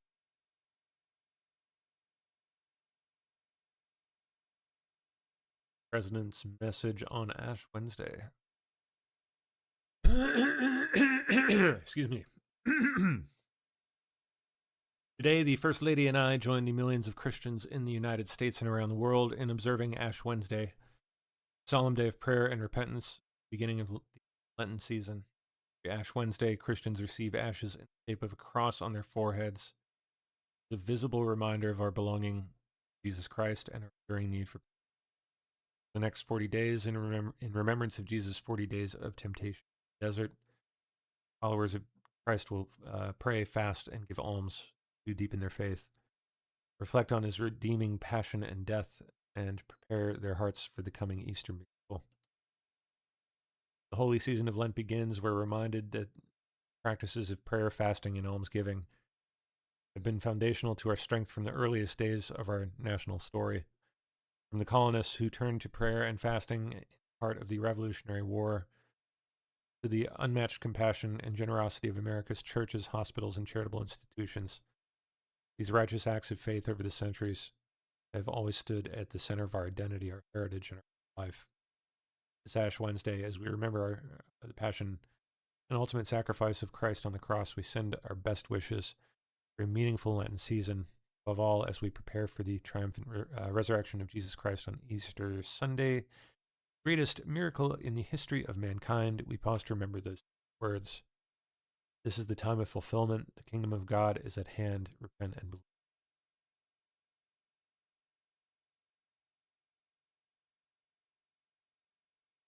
Ooh. Chinese criminal networks are running hundreds of illegal marijuana farms in Maine, buying and using ordinary homes to grow the weed in. Go this one, front one. It's a scene playing out all across Maine, inside rural homes like this one. Sheriffs executing search warrants, finding massive pot farms inside with hundreds, sometimes thousands of marijuana plants. Oh my God. But it's bigger than just weed. Human trafficking, money laundering, mortgage fraud. In July, the feds indicted 7 Chinese nationals charged for alleged roles in multi-million-dollar money laundering, alien smuggling, and drug trafficking. They're all Chinese, and they seem very well organized. I mean, if they were growing tomatoes, This is warfare to them, man. they'd corner the market. Al Tempesta is the building and code inspector for 5 towns in rural Maine. He inspects these homes. Every town has at least 2 or 3. Every town has at least 2. Yes. The more rural you get, the more you'll have. They're everywhere. Tempesta shows us what he says are the telltale signs of an illegal marijuana grow. Blacked out. Lots of power. Out windows and an additional power box added. This greenhouse here on your left was a grow, and we had the power disconnected from this due to the wiring. Here in Corina, Maine, officials found 3,700 marijuana plants inside this Chinese illegal grow. And here's the thing, it's 50 yards away from the town offices. If you look at the Maine real estate transfer tax document on this house, a document obtained by the Maine Wire, it shows it was gifted to a person living in China. The preparer listed on the transfer documents is Paul Mills, a real estate attorney and the eldest brother of Governor Janet Mills. We asked Paul Mills. He said he had no knowledge of what was happening on property. The broker I worked with in some Farmington real estate transactions, and she said she had this person that wanted to convey this to her mother. And so that's the total limit of my involvement whatsoever in the whole thing. Didn't know anything about what was going on with the property. Authorities say most of these Chinese nationals caught running illicit grows are now applying for and readily receiving licenses to grow medical marijuana. The state's director of marijuana policy, John Hudak, admitted it's a major issue. They are not applying to our medical program to come out of. Yeah, you remember how all that shit, you know, all the medical marijuana stuff and, you know, opening up decriminalization and, you know, opening up the industry, you know, creating a whole new industry. Remember how that was supposed to like help out American citizens and create opportunities and jobs and stuff? Yeah. The shadows and into the light. Oh, well. They're coming out, they're applying so they can have a get out of jail free card. Steve Robinson, executive editor of the Maine Wire, says this building epitomizes what's happening here in Maine. This is a massive cannabis growing facility. The state police have responded here half a dozen times for missing persons reports, trying to help the New York Police Department find people reported missing, hostage situations, armed robberies, and the state police in their own incident report as early as 2021 said that this facility was controlled by Chinese gangs from New York. Does it make you mad? Well, yeah, it does, because there could be a family in this house. Right. You know, they bought it and they've used it, and I'd be willing to bet the inside is full of mold. And as you can see, the driveway wasn't plowed, they've just left. Now, Senator Susan Collins, as we heard, is demanding federal help. I'm so sick of this shit, man. I'd like a home like that. It'd be nice. Reached out to the FBI. They would not speak to us but no. on the record, but we can't have nice things. Acknowledge the issue. Governor Janet Mills, meantime, hasn't said much on this publicly at all. We've reached out to her office, asked for an interview, asked for comment on this. She did not even respond. It's hard to put this into words, Elizabeth, but these things are hiding in plain sight. If I hadn't seen about 10 of these things, I might not even believe it myself. Back to you. Wow. All right, Richard. Goodness gracious. Tired of it. This is the new DHS spokeswoman, Katie Zachariah. For the agency, the decision was announced on Tuesday after news that Tricia McLaughlin would be stepping down. McLaughlin, known for her high-profile defense of the department, had planned to leave in December, but stayed on through recent high-profile incidents, like the Minnesota shootings. Well, she announced that her deputy, Lauren Biss, will become the new Assistant Secretary for Public Affairs. Third consecutive Canadian MP defects to Carney Liberals. God, what a train wreck you guys have up there. Trump just posted a video on NATO Secretary Mark Rutte praising Trump for his efforts with NATO.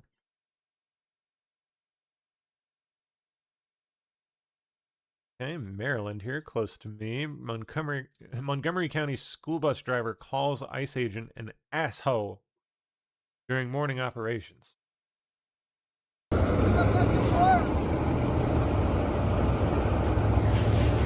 Oh my gosh, look at this lady.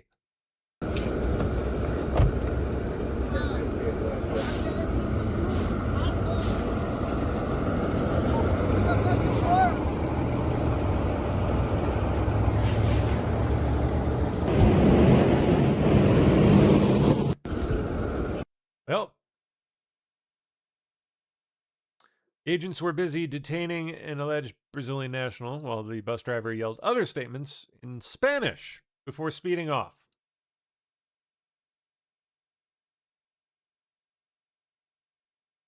Probably not exactly legal herself, just guessing, knowing this area.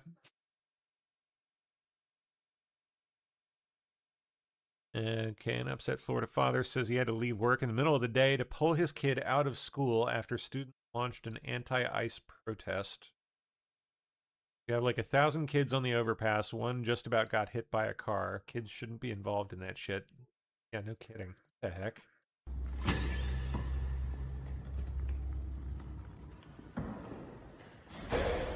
Yeah, the teachers' unions effectively like sponsoring this shit. Encouraging it. I'm here to check out. I mean, they'll never admit to it, but because of protesting. you know damn well every one of them has quietly been told to encourage their students to do shit. You know, you got kids down there on the overpass just about got hit by a car just a second ago. About caused a wreck. Sad. We do have admins out. There should be some. You have like 1,000 kids on the overpass. One just about got hit by a car.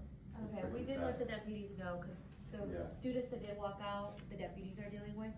They had a ICE protest on campus that was friendly and was supposed to be safe for the admins. Unbelievable. This isn't for kids shouldn't even be involved in that shit. This is for learning. I have to leave work because while I'm working, I have to worry about what you're manipulating my kids into listening to. It's bullshit. It's fake media. I want my son out of here now. Can you call him up here and get him out of here? Can I get the students? That's right. Aiden Lalonde. I need you to write down the students' name. Absolute insanity. Are you should picking know how it to up? spell it.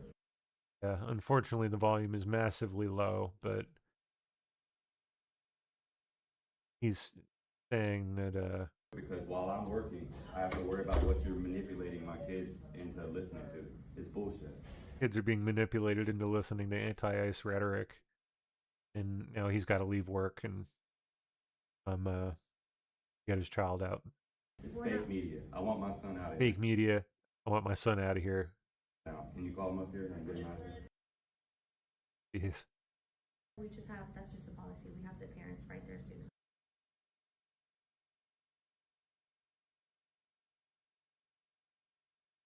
Trump hosting a Board of Peace meeting at the Donald J. Trump Institute of Peace. Newly renamed. Going to be, tomorrow?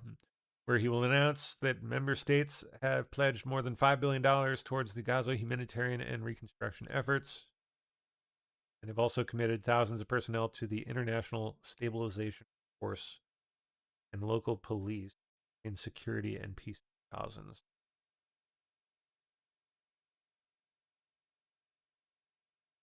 Well, wait to hear what that's going to entail.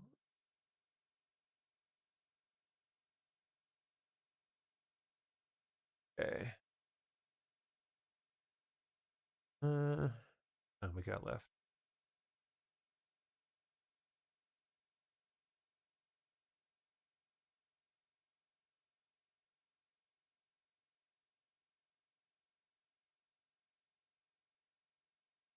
We'll scan this. We're going to skip.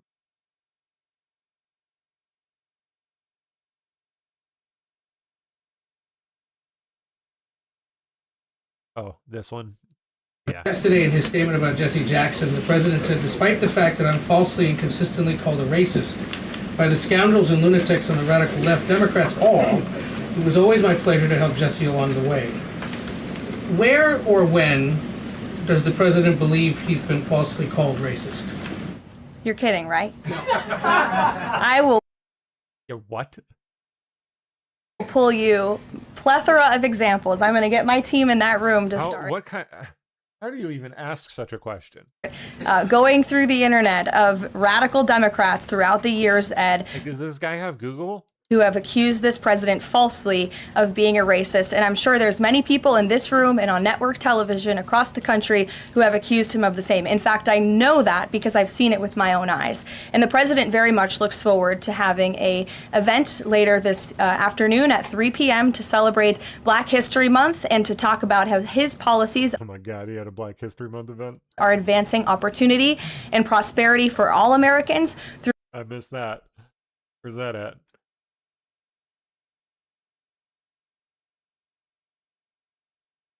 White House YouTube. Oh my gosh, he did a Black History Month reception. It's Black History Month. 2.0. It's Black History Month. Let me just thank you very much, Mr. President. First,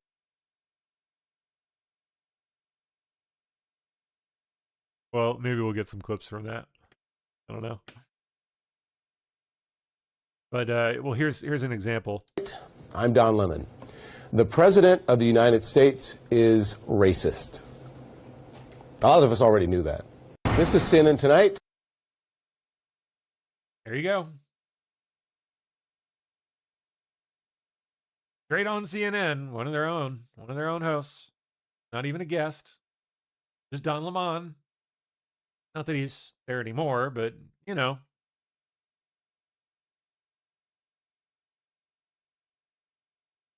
Press secretary on the spill in the Potomac.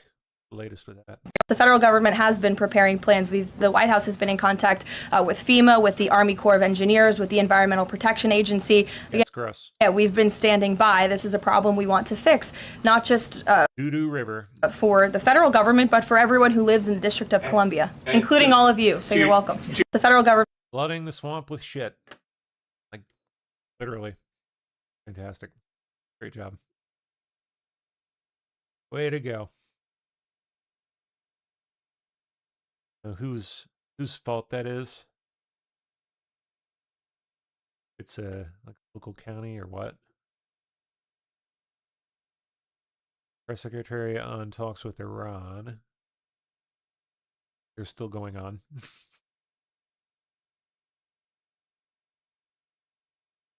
Yep.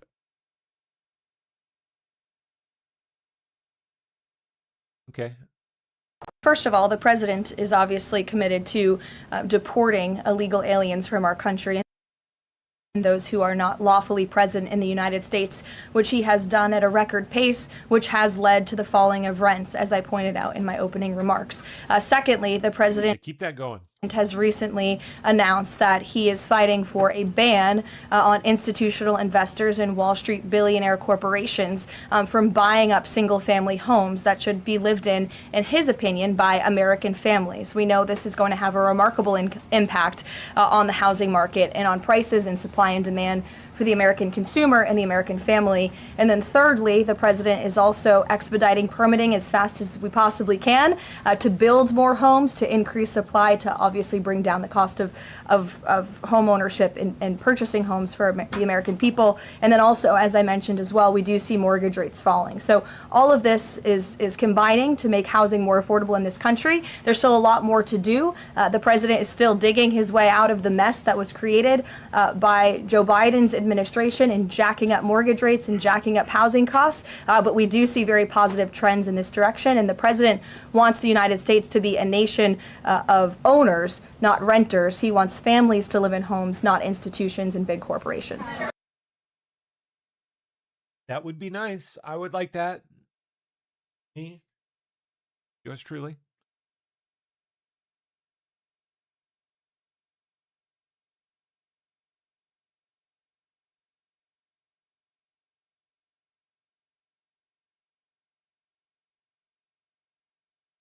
Yep. What is this? Another horrible and frankly political action taken by Governor Wes Moore. What now? Over 1 month into the 90-day legislative session, Governor Wes Moore of Maryland signed emergency legislation into law prohibiting local cooperation with ICE. Here we go. It's another despicable action by Governor Wes Moore. Why would you prevent your state and local law enforcement from cooperating with federal law enforcement? If you just ask them, to your point, if you ask a sheriff across the country if they want to have that level of cooperation and coordination with the federal government, of course they do. It makes their jobs easier. It keeps them out of hostile and dangerous environments. It allows them to detain illegal alien criminals who have committed heinous crimes in our country with the most safe circumstances possible. So the president, of course, continues to always stand on the side of law enforcement, and this is another just horrible and frankly political action taken by Governor Wes Moore, and unfortunately the people of his state are going to reap the consequences of it. First of all, it's another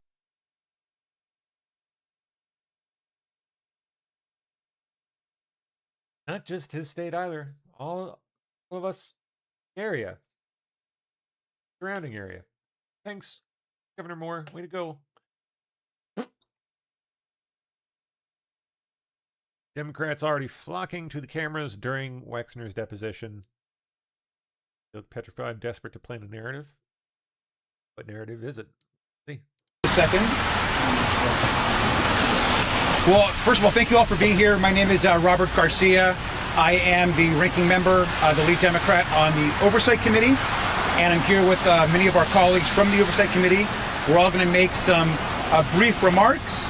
I'll introduce them all, and then I'll open it up for a couple questions. And then our deposition is continuing, so we've got to continue that throughout the day.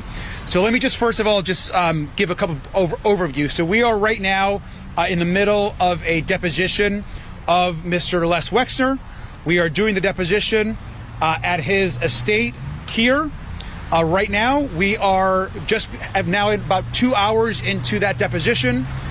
We are on a break, and we will be going back into the deposition for the rest of the afternoon. So to be very clear, we'll be providing an update now, but there are many, many questions that we have to ask of Mr. Wexner that are important to our investigation. And so that questioning will happen throughout the day as this day moves forward. We're here because we want to talk to anyone that has information about Jeffrey Epstein and Ghislaine Maxwell's crime, abuse, and trafficking of women and girls. There is no single person that was more involved in providing Jeffrey Epstein with the financial support to commit his crimes than Les Wexner. That is already, as we all know, in the public record. We've also directly heard from survivors about Mr. Wexner, about his involvement, and their concerns as to the enormous amount of money that was essentially transferred over and paid to by Mr. Epstein. To be very clear, we know of approximately over $1 billion, it looks like. It's about $1 billion that was either transferred, provided in stocks, or given directly to Mr. Epstein by Wexner. Now, it's important to note that Mr. Wexner appears to be unaware of much of the money, as he claims, that was given over to Mr. Epstein. In fact, it's interesting that Mr. Wexner has already begun to clarify in his mind that somehow he and Mr. Epstein weren't even friends. We should be very clear that the two were very close per reporting. They spent a lot of time together. Mr. Wexner admitted that he traveled to both Epstein's island as well as his other properties. Mr. Wexner also admitted that Jeffrey Epstein had access to a lot of Mr. Wexner's wealth. And when asked even simple questions, even as it relates to Mr. Epstein being the co-president of the foundation that established the area that we're in today, Mr. Wexner had little to say. In fact, it's clear that Mr. Wexner is trying to downplay how close Jeffrey Epstein and Mr. Wexner actually were. And we should be very clear that there would be no Epstein Island, there would be no Epstein plane, there would be no money to traffic women and girls. Mr. Epstein would not be the wealthy man he was without the support of Les Wexner. I think it's very important for us to note at this moment. Cute. Okay. House Minority Leader Hakeem Jeffries meeting with more Democrats in Annapolis. Wexner has now admitted to members of Congress that he traveled to Pedophile Island and to Zora Ranch. But hey, he totally didn't do anything, you guys. They spent a lot of time together. Mr. Wexner admitted that he traveled to both Epstein's Island as well as his other properties. Mr. Wexner also admitted that Jeffrey Epstein had access to a lot of Mr. Wexner's wealth. And when asked even simple questions, even as it relates to Mr. Epstein being the co-president of the foundation that established the area that we're in today, Mr. Wexner had little to say. In fact, it's clear that Mr. Wexner is trying to downplay how close Jeffrey Epstein and Mr. Wexner actually were. And we should be very clear that there would be no Epstein Island, there would be no Epstein plane, there would be no money to traffic women and girls. Mr. Epstein would not be the wealthy man he was without the support of Les Wexner.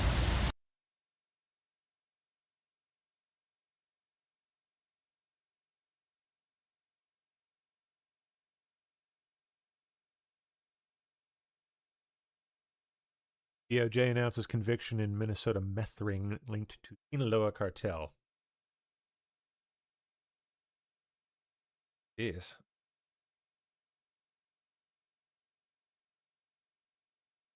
Oh, God, that sucks. 8 of 9 missing skiers found dead following California backcountry avalanche.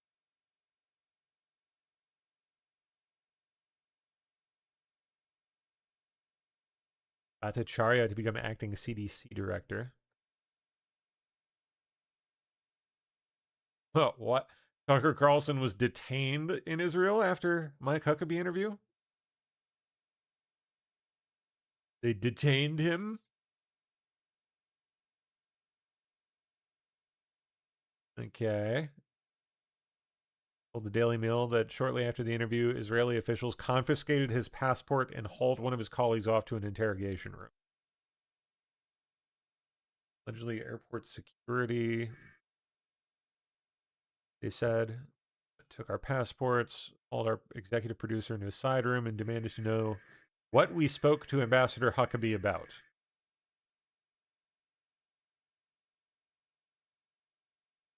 Is weird, all right.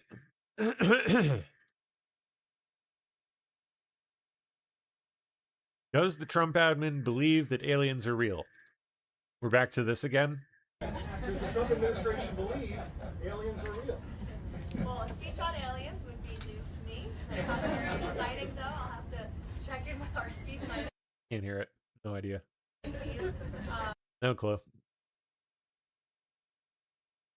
Month. We're going to take you there live. You can see there's a very large Dang, that's the room for Black History. It's Black History Month. Crowd gathered. Quite a room.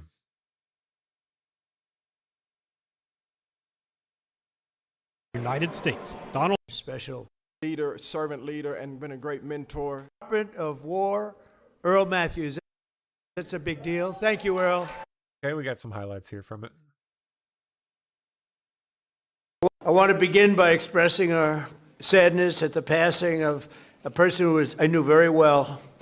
Jesse was a piece of work, I want to tell you. He was a piece of work, but he was a good man. You can say that. He was a real hero, and I just want to pay my highest respects to Reverend Jesse Jackson. He's a good man. He was actually, as you got to know him, he got better and better all the time. A lot of people, you get to know them, they get worse and worse. Jesse got better and better. But I knew him well long before becoming president, and he really was special with lots of personality, grit, and street smarts. You would say Jesse had serious street smarts, right? A very important ingredient to life, I will tell you. He was gregarious and someone who truly loved people and a force of nature. He was somebody that we're going to greatly miss. And on behalf of everyone here today, I know you join me in sending our condolences to the entire family. Had a great family.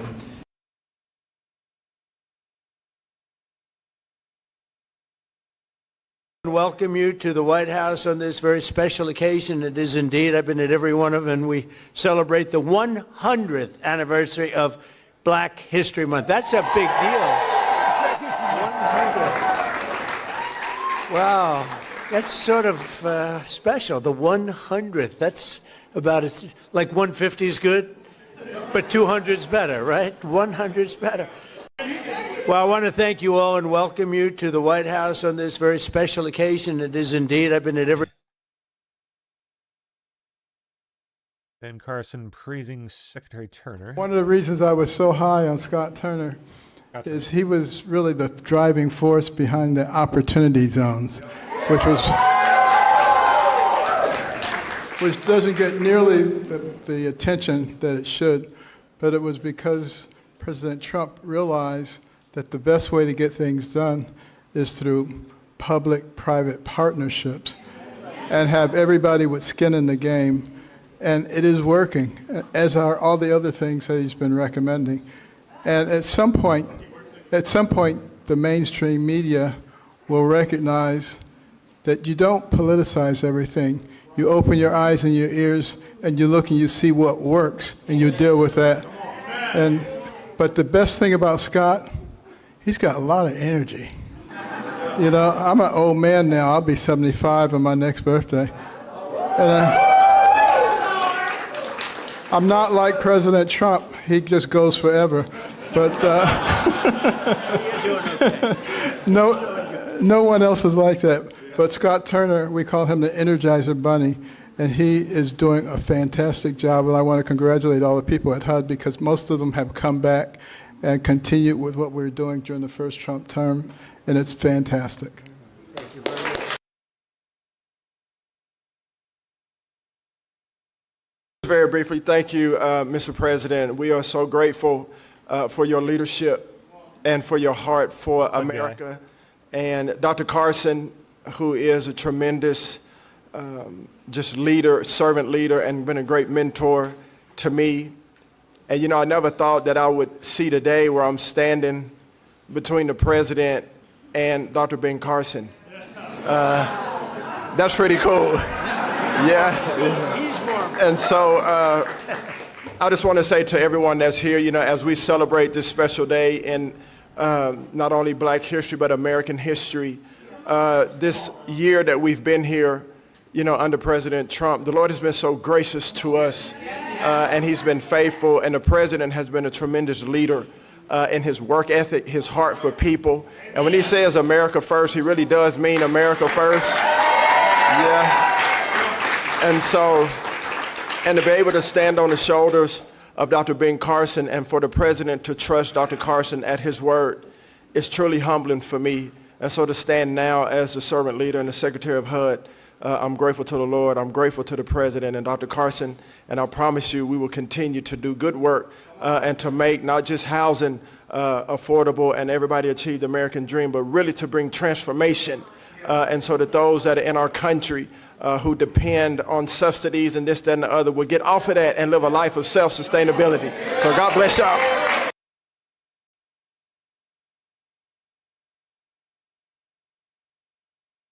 Leo Terrell. I'd like to also thank senior counsel to the Assistant Attorney General. He's a fantastic man. He's been my friend for a long time, Leo Terrell. There's no better. We have time, right? Do we have time? Yes? Anybody have to go? Like, come on up here, Leo. Get up here. This guy, he says it like it is. I like Leo. Come here, Leo. Look at you. Spry. 2.0. Leo 2.0. Let me just thank you very much, Mr. President. First of all, we are living under the administration of the greatest president in our lifetime. And we have the hottest country in our lifetime. And I want to make sure the mainstream media knows this because you represent the people who basically counter what the mainstream media has done. President Trump was the president who fully funded historically black colleges and universities. President Trump took the lead and performed criminal justice reform. President Trump made sure that we had opportunity zones. Let me close by saying this. This country is at a crossroads, and we have the right president at the right time.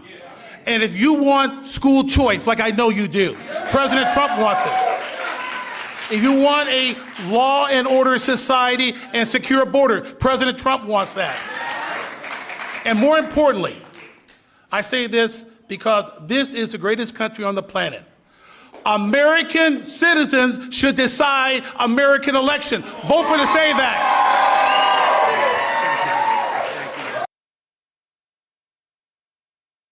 Okay, White House czar Alice Marie Free. The feeling was mutual. I fell in love with this man, with his heart, with his heart for this country, with his heart to really bring America back to the form of greatness that it deserved. And that's exactly what he has done. My story is truly a Joseph story. This president right here, President Donald Trump, brought me from the prison pit to the White House. Only in America could there be a story like my story.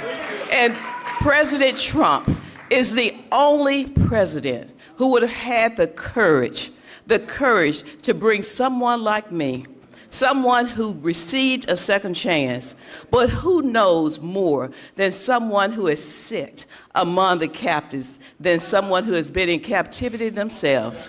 I did not get comfortable in my own freedom, but I went back, as Harriet Tubman said she did. She went back to draw many others into freedom. And President Trump has listened to those recommendations. There's so much more to come, because when you see me, you see a miracle, you see hope, you see second chances, and you see someone who is willing to roll up their sleeves and do the work, do the hard work to help individuals gain their freedom. President Trump did something historic in his first term. He signed the First Step Act into law. And for that, over 40,000, and that number is low, over 40,000 individuals have come home to their families early. And you know, many of those were Black Americans who had no hope. This president right here, as you look out upon this sea of Black Americans, this president hears you. This president cares for you. Don't let anyone tell you that this president right here, Donald Trump, is not for Black America, because he is. I'm standing here today as a testament to how he feels about Black Americans. There has never been a position like this. I don't know if there ever will be before. But I worked with him in his first term, and I'm proud to now officially have the title to make it happen. Let's get real with the realness. Let's get behind President Trump, who truly has turned our nation around and made us the envy of every country in the world. Thank you, Mr. President, and thank you, God, for recognizing and raising up this man to be the leader of the free world. I love you. Democrats plot boycott of Trump's State of the Union address. Surprise, surprise. Thank you very much, Mr. President. Let me just thank you very much, Mr. President. First of all, we are living under the administration of the greatest president in our... We just heard that one. 1,000 African Americans fought for the Patriot. Nearly 10,000, he said.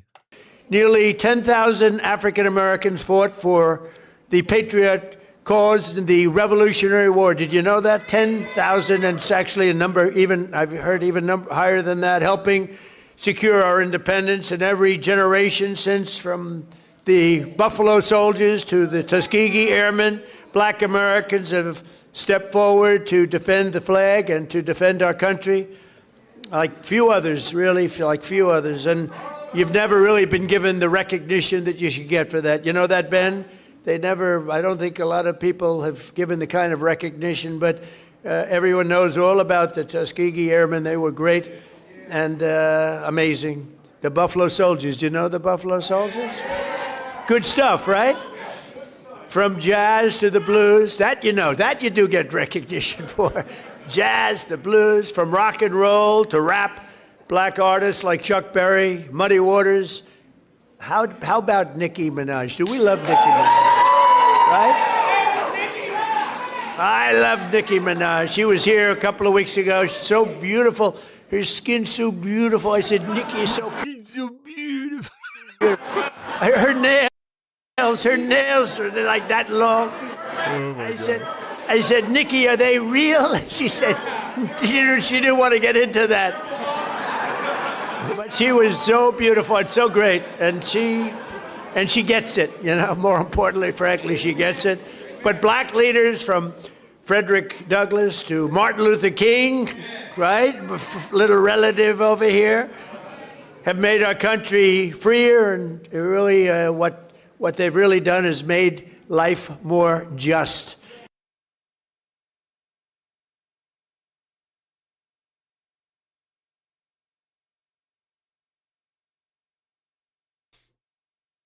During my first term, let's see. During my first term, I was honored to deliver unprecedented victories for black Americans and all Americans, frankly. But black Americans, I single-handedly secured record long-term funding for. I told you, the historically black colleges and universities. I created nearly 9,000 opportunity zones with our great secretary. And also, I think we have to do, and as I said before, Tim Scott really, he came to me with that idea, and we put it into use, right, Scott? And I signed historic criminal justice reform into law. We got criminal justice reform. Just so you know, for 30 years, you, more than any other group of people, has been trying to get criminal justice reform, and they couldn't do it. And a group of people came to my office, and they asked me to do it. They couldn't get it. They needed 5 conservative votes in the Senate, and conservative was 5 conservative white votes in the Senate.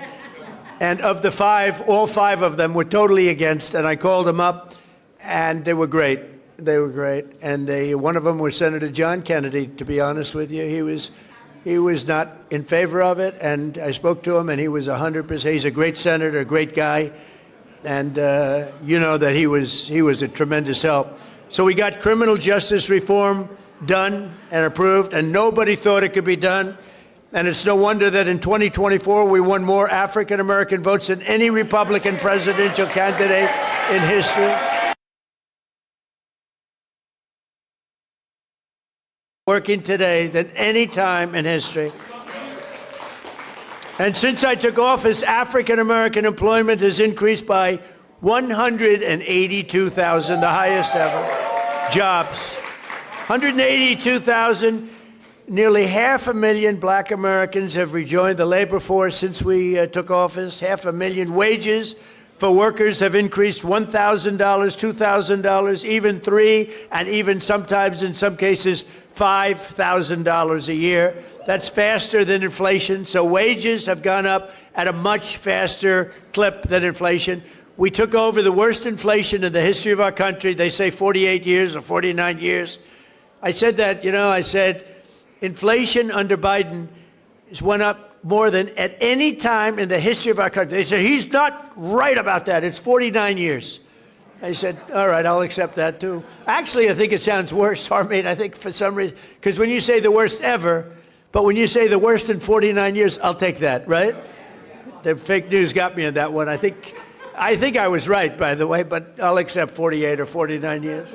But for the first time in many years, 100% of all net job creation is going to American-born citizens. Think of that, 100%.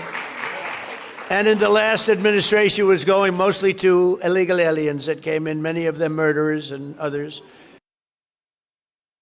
Yep.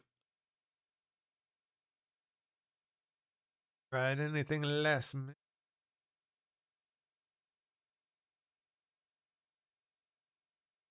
Brendan Carr at FCC torching legacy media. What?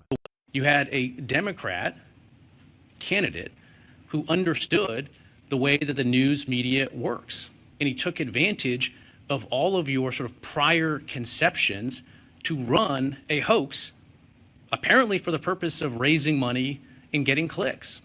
And the news media played right into it. I think yesterday was a perfect encapsulation of why the American people have more trust in gas station sushi than they do in the national news media. And this was very plainly an effort ginned up to get clicks and to raise money. And you guys ate it up like slop. And when it was pointed out that the facts were completely different than what the fake news media was running with, nobody did like an about face and did a fact correction. They just pivoted and moved away. And again, I think this is why the American people simply don't trust the news media anymore. You had a Democrat candidate who understood the way that the news media works. And he took advantage of all of your sort of prior conceptions to run a hoax, apparently for the purpose of raising money and getting clicks. And the news media played right into it.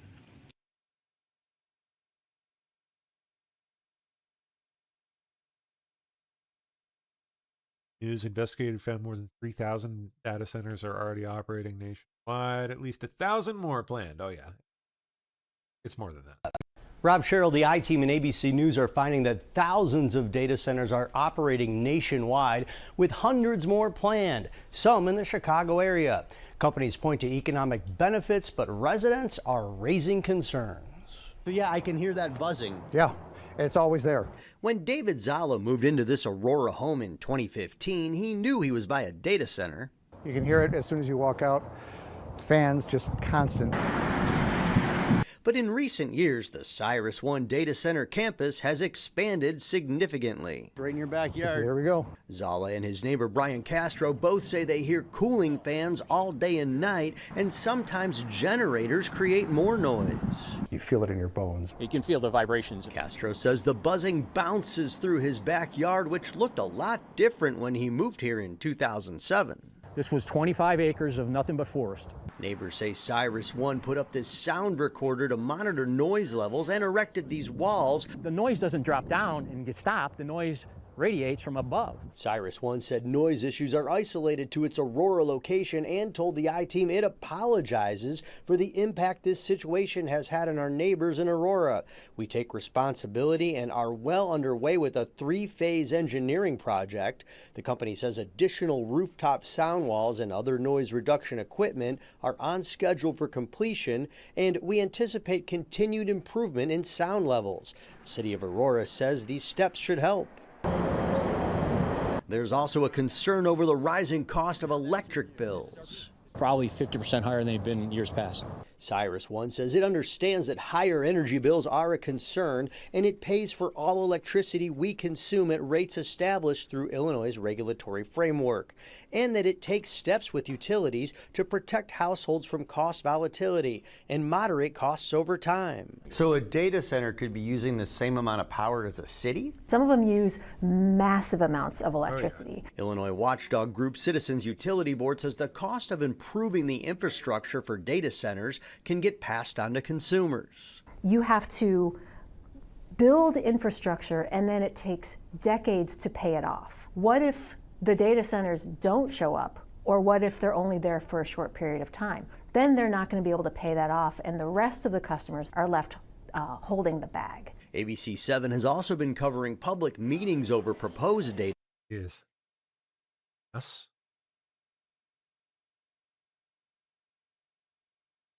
All right. Well, hold on. What's that scandal? Eileen Wang, Democrat mayor of Arcadia, California, under fire after her alleged former fiance and campaign advisor was convicted for being a Chinese. Yao Ning Sun, Chinese spy who helped Wang get elected, was sentenced to 4 years in prison for being an illegal agent of a foreign government. Wang is somehow not currently under any known investigation. Wow.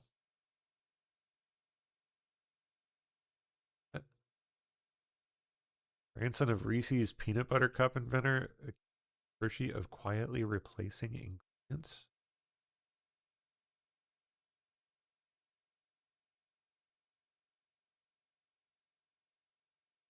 And last up, buyer of Epstein's baby-making New Mexico ranch revealed as authorities investigate. Oh, good. They are looking into the dead girls. Investigate possible dead girls buried nearby. Or, on the ranch, maybe. Who knows? Yep, 2 girls may be buried in the hills surrounding the property.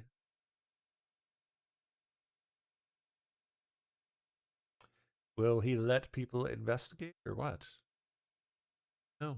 Has he? All right, well, that does it for me. We're over here. Laura's in.